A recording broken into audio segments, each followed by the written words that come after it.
ہر ایک کو اس کا خرچہ اس کا نفع بتائیں گے. ایک مرتبہ فاروق اعظم عنہ بازار میں جا رہے تھے.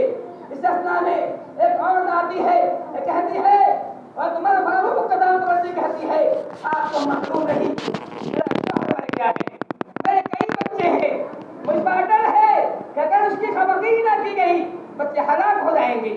میرے پاس کھانے کے لیے بکری کے پائے تک بھی نہیں ہے, کچھ نہیں کھانے کے لیے, بکری بچے بھوک سے مر جائیں گے. اور فاروق نے جب اس عورت کا جملہ سنا وہ تو عمر فاروق کام کر رہ گئے. کہا رکو یہیں پہ, میں گھر جاتا ہوں.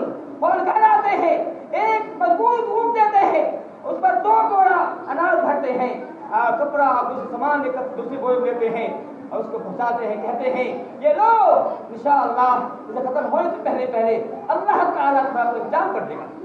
وہ نہیں کہتے میں تو اللہ کا رحم اللہ انتظام کر دے گا. کہ فاروق اعظم رضی اللہ عنہ نے کبھی نہیں چاہا کہ میری عوام کو تکلیف ہو, میری آج تکلیف ہو. خود بھوکے رہ جاتے تھے لیکن عوام کی خیر خائی کا کرتے تھے. یاد کیجیے اس دن کو جب فاروق اعظم مدینہ گلیوں میں گشت کر رہے ہیں. کون ہے آج ہم کیا؟ آج یہی وجہ ہے ہمارے یہاں امن نہیں, شانتی نہیں ہے, ہمارے پاس امنی ہے. وجہ یہی ہے کہ جو بھی ہے چور ہے, جو بھی منصب کا مالک ہے وہ چور لگا بیٹھا ہوا ہے. جو مکھیا جو بھی ہو چور بنا ہوا ہے. دیکھیے فاروق اعظم کو رات کے وقت گھر سے نکلتے ہیں تاکہ دیکھیں میری امت کا کیا حال ہے, کون کھا کے سویا ہے, کون بھوکا سویا ہے. اب امت کی خبر دینے کے لیے نکلتے ہیں. لوگ آگے آتے ہیں, آگے آتے ہیں, ایک آواز میں دیکھتے ہیں کہ گھر کے اندر کچھ بچے رو رہے ہیں, ایک عورت ہے جو چولہا پہ چڑھائی ہوئی ہے.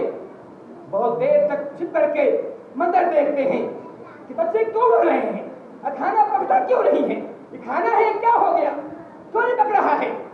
برداشت نہیں ہوتا ہے, اندر جاتے ہیں, پوچھتے ہیں اے کیا معاملہ ہے تیرا, میں دیکھ رہا ہوں بچے بھوک سے بلک رہے ہیں, رو رہے ہیں.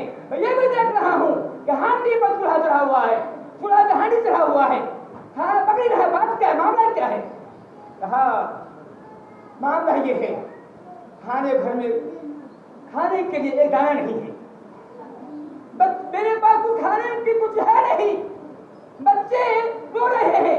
میں نے ہانڈی کو پانی رکھ دیا ہے, پانی بھر دیا ہے, تاکہ بچے کو بھی کھانا پک رہا ہو, بچے روتے ہوئے سو جائے, بچے روتے ہوئے سو جائے, اس لیے میں نے کام کیا ہے. عمر فاروق کے آنکھ سے آنسو آتا ہے, کہتے ہیں اللہ مجھے کیسے معاف کرے گا, میری رعایا بھوکا سوئے. اس وقت گھر آتے ہیں, گھر آنے کے بعد ایک بوڑا لیتے ہیں اور دن لاتے ہیں.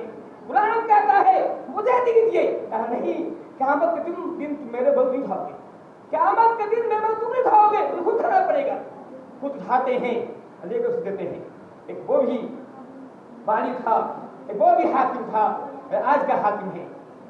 یہی وجہ ہے ہم نے دیکھا عثمان غنی کے زمانے میں